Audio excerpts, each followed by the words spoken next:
On termine donc par cette pastille qui nous plonge dans les futurs possibles d'Internet. Et aujourd'hui, Eva va nous présenter un outil français dédié à la formation dans le métavers. Salut à tous, Zoom aujourd'hui sur un métaverse dédié aux ressources humaines, plus précisément à la formation. Un outil made in France nommé Wixar.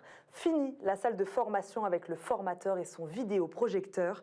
La technologie du métaverse entend révolutionner la manière dont on se forme.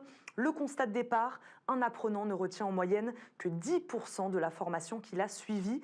90% se retrouvent donc à la poubelle. Selon les spécialistes du secteur, l'immersion, elle, va au contraire favoriser l'apprentissage. Le principe est simple, on enfile son casque de réalité virtuelle et on voyage dans l'univers et le scénario créé par l'entreprise. Elle définit également elle-même les messages à faire passer et les questions à poser pour évaluer le niveau. Images 3D et son donnent le sentiment d'une plongée à 360 degrés.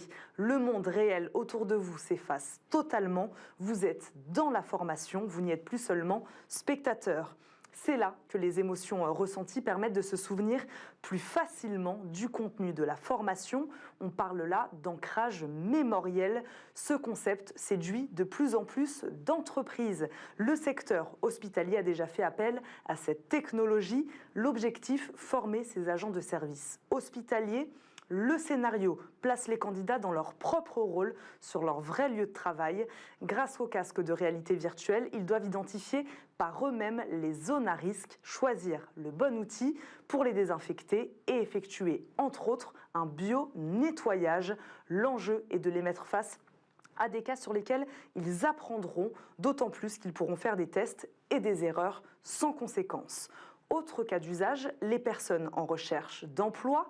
Là encore, l'immersion 360 degrés permet de vivre la journée type d'un professionnel d'un métier en tension.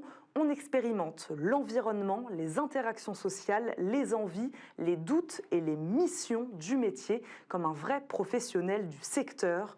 Autre avantage, la technologie se veut accessible à tous les publics, notamment aux populations à faible niveau d'instruction ou peu à l'aise avec le français, car sont privilégiés ici l'image, les schémas ainsi que le langage oral. Alors, le métaverse, nouvelle boîte à outils RH ?